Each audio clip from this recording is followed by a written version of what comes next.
Dear Miss Love, magandang araw po sa inyo at pati na rin po sa inyong mga masusugid na taga-subaybay. Ako po si Matt, 23 anyos. Ibabahagi ko lamang yung karanasan ko na magpasa hanggang ngayon ay hindi ko pa rin nakakalimutan. Tungkol ito kay Ate Miranda.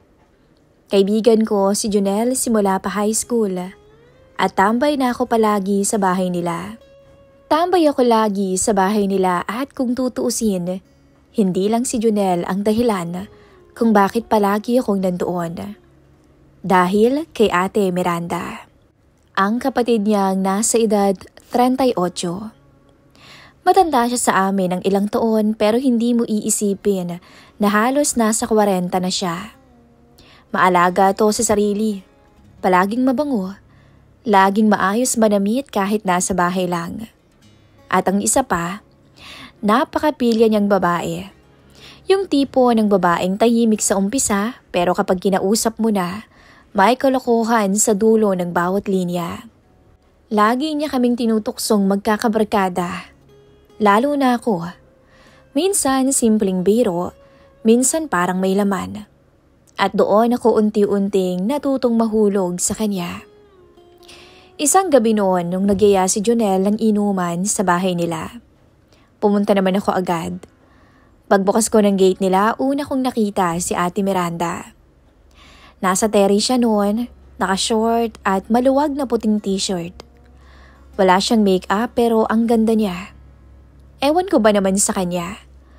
Maganda naman siya, pero bakit hindi niya naisipang mag-asawa? Palibhasa, siya na siguro yung tumayong ina at ama sa kanilang dalawa dahil sa matagal nang pumanaw ang kanilang mga magulang. Uy, Matt, ang gwapo mo yata ngayon ah. Sabi niya sa akin sabay kindat pa. Ikaw din naman ate ah, parang di ka talaga tumatanda. Balik ko namang biro sa kanya. Siyempre, kailangan pa rin magpaganda no, kahit walang asawa. Sagot naman niya sabay tawa. Ganun siya. Madalas niyang ibiro yung pagiging single niya. Pero may halong pilya sa paraan ng pagkakasabi.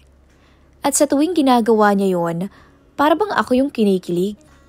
At habang nagiinuman kami sa labas kasama ang tropa, siya naman ang pabalik-balik sa kusina at terrace. Minsan nagbibigay ng pulutan, minsan naman nanunukso lang sa amin. Mabilis lumipas ang mga oras. Ang tigi-isang bote naging isang case na.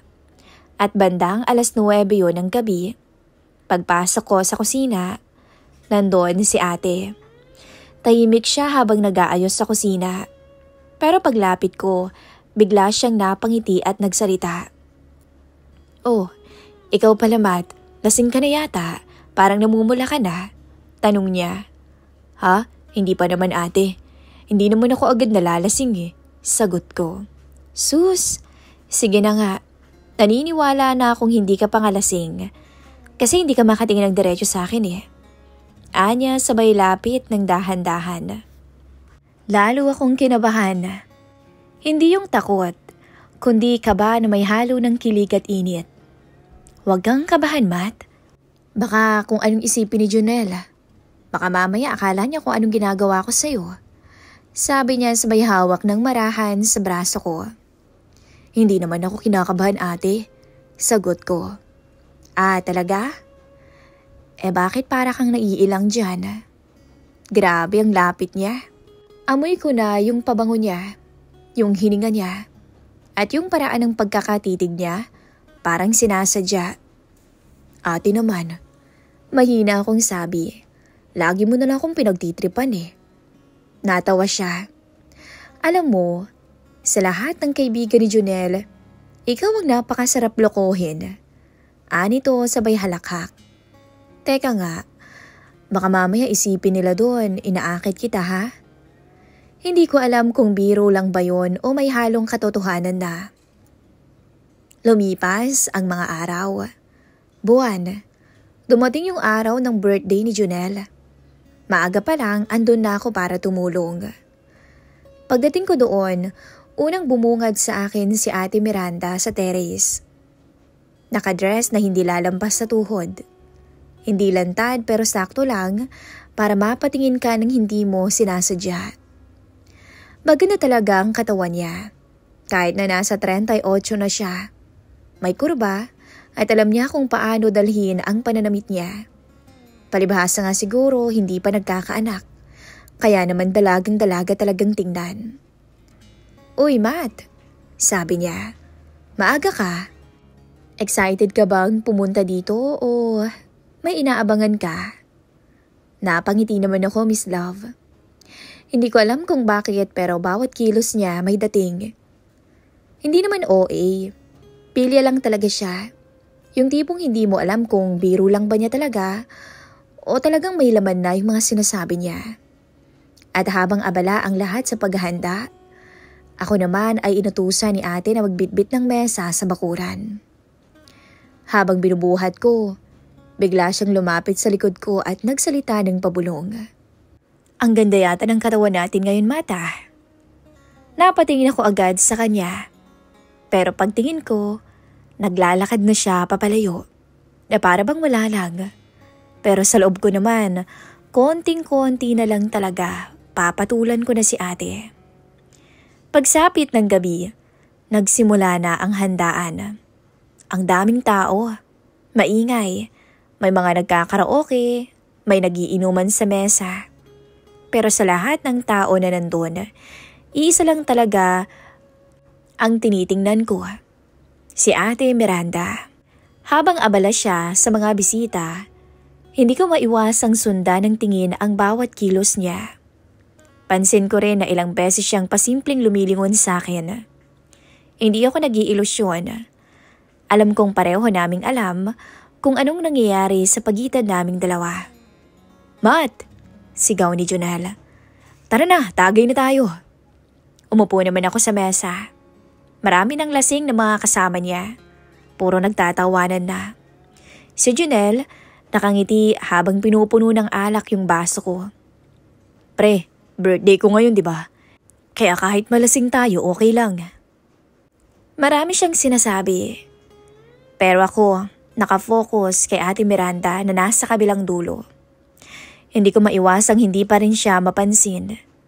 Nakaupo na siya noon, nakangiti habang nakatingin sa akin.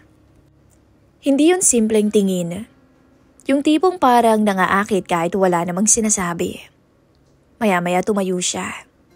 Lumapit siya sa mesa namin at nagdala ng pulutan. O ayan ha, para hindi kayo bumagsak kaagad. Ate Miranda, salamat ah. Sigaw nung isa naming tropa na lasing na yata. Nung nilapag niya yung plato sa harapan ko, mabilis niya akong hinawakan sa ilalim ng mesa. Hindi halata, pero ramdam ko. Mainit at mabilis lang. Sinadya niya. Sapat para kabahan ako. Napatingin pa nga ako sa kanya noon. Giting-ngiti siya. Pilya, na para bang wala namang ginawang masama. Habang lumalalim yung gabi, isa-isa nang nalalasing ang mga tao at nag-aalisan. Si Jonel, bumagsak na sa may sofa. Ang mga tropa, nakatulog na rin sa gilid ng mesa. Ang mga kamag-anak nila nagsiuwian na rin. Ako at si Ate Miranda, parehong gising pa. Ako noon, medyo tipsy na pero malinaw pa ang isip. Siya naman, may konting pula na sa pisngi. Halatang nakainom pero kontrolado pa rin ang sarili. Matt, tawag niya. Lumapit naman ako. Wala nang tao nun sa kusina. Tulungan mo ako magligpit oh. Pagpasok ko sa kusina, siya lamang yung nandun. Inilapag niya yung mga baso sa lababo. Ako naman ay nagligpit ng mga bote sa lamesa. Pagod ka na? Tanong niya habang nakasandal sa pader. Hindi pa naman. Sagot ko. Basta kasama naman kita, hindi naman ako napapagod eh. Sus! Bolero! Sabi niya, pero hindi umalis sa pagkakatitig sa akin. Lumapit siya maya-maya. Dahan-dahan lang. Yung lakad niya mabagal talaga na para bang sinasadya. Hanggang sa halos magkalapit na kaming dalawa. Matt, okay ka sana eh. Kaso ang bata mo pa. Bulong niya. Pero ikaw, gusto ko ate. Natawa siya ng mahina. Alam mo bang delikado yung mga sinasabi mo? Hindi naman ate. Totoo lang naman yung sinasabi ko eh. Paano kung seryosohin ko yung mga sinabi mo ha? Gusto mo ako? Sigurado ka ba? Wika niya sabay ngiti. Natahimik ako ng ilang segundo. Ramdam ko na yung init sa pagitan naming dalawa kahit wala pa namang nangyayari. Nakatitig lang siya sa akin. Tapos bigla siyang lumapit ulit. Sobrang lapit na halos magdikit na yung ilong naming dalawa. Alam mo Matt, matagal ko nang napapansin kung paano ka tumingin sa akin. Ikaw naman kasi ate eh. Anong ako? Pilya ka kaya? Natawa lang siya. Pero sa tawa niyang yun, alam kong hindi lang ako ang may nararamdaman. Bigla siyang humakbang pa ng isang beses. Kaya lalong lumapit ang katawan niya sa akin. Ramdam ko na nga yung init ng hininga niya. Matt, mahinang sabi niya, sigurado ka ba talaga dyan sa nararamdaman mo? Hindi na ako tulad ng mga kaedad mo. Totoo ate, sagot ko. Hindi naman ako nagbibiro eh. At hindi ko ginagawang biro yung pagkagusto ko sa'yo. Pilyo ka rin pala. Sagot niya, sabay ngiti at marahang tinapik ang balikat ko. Mas pilya ka. Pagkatapos nun, naiwan ako sa kusina mag-isa na para bang tinamaan ng kuryente. Hindi ko talaga alam kung laro lang yung ginagawa niya o may halong katotohanan na rin. Simula nung gabing yun, nung birthday ni Junella, halos gabi-gabi ko nang naiisip si Ate Miranda. Kahit saan ako pumunta, kahit anong gawin ko, bumabalik sa isip ko yung gabing nagkasama kami sa kusina habang lasing ang lahat. Yung titig niya, yung ngiti niyang pilya, yung paglapit niya, at yung mga sandaling hindi namin kailangang magsalita para maintindihan ang isa't isa. Pareho naman kaming single. Wala naman kaming niloloko. Wala naman kaming kailangang itago sa mundo. Maliban lang sa sinasabi niyang magkaiba ang edad naming dalawa. Kaya kahit alam kong kakaiba ang sitwasyong to, hindi ko to tinitingnan bilang mali. Sa totoo lang, Miss Love, matagal ko na rin pinipigilan yung sarili ko. Matagal ko na rin gustong sabihin kung ano yung nararamdaman ko para sa kanya. Pero, ewan ko ba kung seryoso siya? Lagi na lang kasi siyang puro biro. Isang linggo pagkatapos ng handaan, isang tahimik na hapon, dumaan ulit ako sa bahay nila. Medyo maaliwalas noon ang paligid. Nasa trabaho pa si Junel, kaya naman alam kong si Ate Miranda lamang ang nandoon. Sa totoo lang, hindi ko naman kailangan ng dahilan para pumunta roon. Sapat na yung sabihin kung gusto ko lang siyang makita. Pagpunta ko sa gate, agad ko na siyang nakita na nasa terrace. Naka-short siya at simpleng sando. Basa pa yung buhok niya. Hawak niya ang isang baso ng malamig na tubig habang nakaupo sa kahoy na bangko. Nung mapansin niya ako, agad siyang ngumiti. Pamilyar na ngiti. Oy, Matt, bati niya. Aba, araw-araw ka na yatang dumadaan dito ah. Napangiti ako. Kasi may hinahanap ako eh. Tumawa siya ng marahan. At sino naman yung hinahanap mo, Abera? Di ikaw. Natawa siya. Grabe ah, ang corny kaya. Pagkatapos noon ay sandali kaming natahimik. Hindi naman siya nagalit, bagkus napangiti pa nga siya ng matamis. Yung ngiti ng isang babaeng alam kong may nararamdaman din sa kanyang kaharap. Pumasok kami sa loob ng bahay. Tahimik at walang maingay. Walang istorbo. Amoy ko yung pabango niya na pamilyar na sa akin. Isinara niya yung pinto at sumunod sa akin. Hindi na kailangang sabihin kung bakit.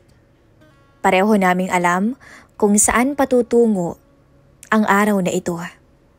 Matt, sabi niya habang dahan-dahang lumalapit. Sigurado ka ba talaga? Tumango ako. Ate, ilang beses mo nang tinanong yan. Sinabi ko na sa'yo, siguradong sigurado ko. Simula pa noon, gusto kita. Hindi na ako nagpaligoy-ligoy pa. Hindi ko na kailangan ng mahabang paliwanag. Pagkatapos noon lumapit siya at nilagay ang palad niya sa dibdib ko. Ramdam niya yung tibok ng puso ko. Mabilis, parang kumakabog na hindi mapigilan. Nakatitig lang siya sa mga mata ko. Doon pa lang, alam naming pareho, wala nang atrasan. Niyakap niya ako. Ako naman, otomatikong yumakap pabalik. Para bang matagal nang sabik ang mga katawan namin na magsama sa isang tahimik at tapat na sandali. Ramdam ko ang katawan niya, laban sa akin. Amoy ko pa rin ang bango ng kanyang buhok. At doon sa mismong yakap na iyon, alam kong tuluyan ng may mangyayari. At pareho naming gusto. Matt, bulong niya malapit sa tenga ko. Hindi ko alam kung kailan nangyari to pero hindi ko rin gustong pigilan yung nararamdaman ko para sa'yo. Unti-unting lumapit ang mukha namin sa isa't isa. At sa pagitan ng tahimik na sala, kung saan una kaming nagkatinginan ng birthday ni Junel, nagtagpo ang labi namin. Hindi ko alam kung ilang segundo yon pero parang tumigil ang paligid. Grabe, hindi ko talaga inaasahan na mangyayari yon. Hindi ko kailangang sabihin yung nararamdaman ko. Nasa bawat galaw at bawat paghinga ang sagot. Pagkatapos noon, hinawakan ko ang pisngi niya. Hindi siya umiwas. Sa halip, lalo pa nga niyang nilapit yung sarili niya. At yung mga sandaling yon, punong-puno na kami ng init. Punong-puno ng damdamin na hindi na mapigilan. Ang bawat haplos ay may kasama ng emosyon. Ang bawat tingin ay may kasamang kasiguraduhan. Wala nang kailangang itago at walang kailangang pagtakpan. Nang matapos ang mga sandaling yon, mabilis pareho ang aming paghinga. Kumalas kami sandali sa isa't isa at pumasok kami sa kwarto niya. Doon, tuluyan naming pinunan ang pangangailangan ng isa't isa. Pagkatapos noon, parehas kaming hingal na hingal. Pero parehas ding may ngiti sa labi. Hindi ko alam kung saan nahantong ang kwento namin ni Ate Miranda. Pero sigurado ko Miss Love sa isang bagay. Hindi ko pinagsisisihan na nakagusto ko sa kanya. Na minahal ko siya. Hindi ko yon kailangang ikahiya. Pareho kaming single. Pareho kaming may karapatang magmahal. At kung ano man ang tingin ng iba, hindi na yon mas mahalaga kaysa sa kung anong meron kami ngayon. Ang ngiti ni Ate Miranda, ang ngiting yon ang dahilan kung bakit ako araw-araw bumabalik sa kanila. At sa bawat balik ko, mas lalo kong napapalapit sa kanya. Pagkatapos ng lahat ng nangyari sa amin ni Ate Miranda, kinausap ko si Junel. Nasa harapan kami noon ng inuman. Pare, may kailangan kong sabihin sa'yo eh. Bungad ko sa kanya. Napakunot pa ang noo niya noon. Parang ang bigat niyan pare ya. Ano ba yun? Huminga ako ng malalim. Tungkol sa ate mo. Ha? Bakit na ba napasok si ate dito? Anong meron kay Ate Miranda? May ginawa ka ba? Napataas pa ang boses niya. Umaling ako. Wala pre. Pero may aaminin sana ako sa'yo eh. Tumingin ako ng diretso sa kanyang mga mata. Gusto ko si Ate Miranda eh. Hindi basta gusto lang. Gusto ko siyang ligawan. Kung papayag ka. Sandaling natahimik si Junel. Para bang napako siya sa pwesto. Tapos bigla siyang natawa. Hindi yung masayang tawa, kundi yung tawang hindi makapaniwala. Tang-ina. Seryoso ka ba, Matt? 39 na yun ah. Ikaw bata ka pa. Alam ko, sagot ko naman agad. Pero wala naman sa edad yun pare eh.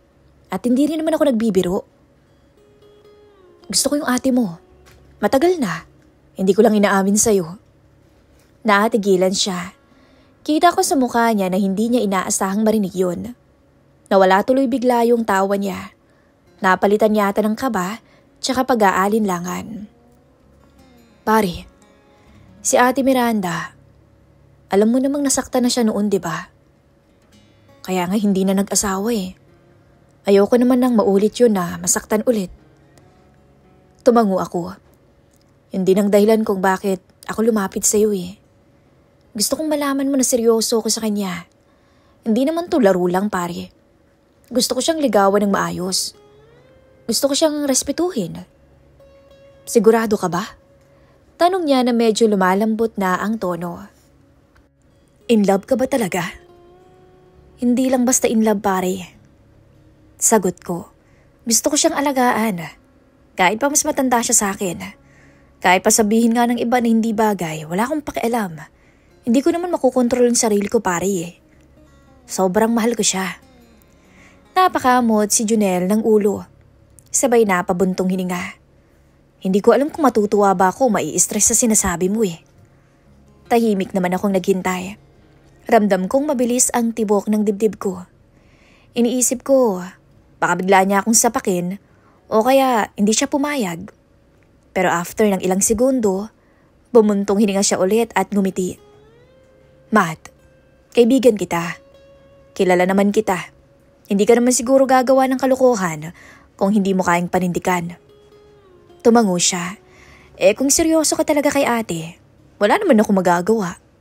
Diligawan mo siya. Napasinghap ako noon at para bang nabunutan ng tinik. Pero may isang kondisyon. Dagdag niya. Ano naman yun? Tiyakin mo lang na hindi mo siya iiwan. Dahil pag sinaktan mo si Ate Miranda, ako mismo ang susuntok sa pagbumuka mo, pare. Tawa siya ng mahina. Napangiti naman ako. Oo naman, pare. Hindi ko naman sasaktan si Miranda eh. At lalong-lalong hindi ko siya lolokohin. Inabot niya ang kamay niya. Sige, good luck, gago. Sana maging kayo. Hindi ako nagdalawang isip. Hinawakan ko ang kamay niya, matatag at punong-puno ng pasasalamat. Salamat, Junel. Hindi mo alam kung gaano ko kinabahan nung sabihin ko sa'yo to. Habang nag-uusap kaming dalawa, ramdam ko yung bigat na gumagaan sa dibdib ko. Ngayon, wala na akong tinatagong lihim. Wala na akong iiwasang tanong. At higit sa lahat, may basbas na ako sa nag-iisa niyang kapatid. Sa wakas pwede ko nang ligawan si Ate Miranda. At doon nagsimula ang panibagong kabanata. Sa ngayon ho, Miss Love, 5 taon na rin ang lumipas. Mula nung mangyari yun, mula nung umamin ako kay Junel. Sa totoo lang ang daming nangyari. Ang daming nagbago. At habang sinusulat ko to ngayon, tahimik ang buong bahay. Si Miranda nakahiga sa kama. Mahimbing nang natutulog. Nakayakap sa kanya ang anak namin. Oo, Miss Love, yung tinatawag nilang menopausal baby. Akalain mo yun, sa edad niyang yun nagkaanak pa kami. Tinititigan ko sila at parang hindi pa rin ako makapaniwala na naging ganito ang buhay ko. Kompleto, masaya, kahit may mga araw na hindi kami bati. Kahit may mga pagtatalo dahil sa maliliit na bagay, uuwi pa rin kami sa isa't isa. Matatag kaming dalawa at hindi ko yun ipagpapalit kahit kanino. Naalala ko tuloy yung araw na kinausap ko si Junel. Yung pangako ko sa kanya, tiyakin mo lang pare, hindi mo sasaktan si ate. Yun yung sinabi niya. At hanggang ngayon, Miss Love, bit ko yun. Tinupad ko. Hindi ko sinaktan o niloko ang ate niya. Minahal ko to ng sobra. Inalagaan ko. Pinili ko araw-araw. Pero kahit gaano kami kasi ngayon, may kirot pa rin sa dibdib ko, Miss Love. Pag naaalala ko siya. Si Junel, ang tropa kong parang kapatid ko na rin. 3 taon na ang nakakalipas mula nung maaksidente siya at kinuha siya sa amin. Hanggang ngayon mabigat pa rin kay Miranda yon. Kasi alam ko naman na si Junel lang yung nag-iisa niyang kapatid. Naging kasama niya sa lahat. Minsan nakikita ko pa rin si Miranda na nakatitig sa lumang litrato ni Jonel. Tahimik na umiiyak. Yayakapin ko lang siya dahil yun lang naman ang kaya kong ibigay sa kanya. Ganun siguro talaga ang buhay. May kapalit ang bawat saya. May kirot na kailangang tanggapin. Pero naniniwala akong tinitingnan kami ni Jonel mula kung nasaan man siya naroroon. Kaya pare, kung naririnig mo man ako ngayon, tinupad ko ha. Hindi ko niloko ang ate mo. Hindi ko siya sinaktan at hindi ko siya iniwan. Minahal ko siya ng totoo at patuloy ko pa rin ginagawa yon magpasa hanggang ngayon. At salamat pare, kasi kung hindi mo ako pinagkatiwalaan noon, hindi ko mararanasan to. Hindi ko mararanasang makita sina Miranda at ang anak namin na mahimbing at magkayakap habang hinuhulma ko tong kasaysayan namin. Ito yung buhay na pinangarap ko at hanggang ngayon, buhay na buhay pa rin. Maraming salamat Miss Love sa pag-ere po ng kwento ko. Ito'y maiksi lamang pero sana'y nagustuhan niyo ho. Muli, ako ho si Matt. Maraming salamat.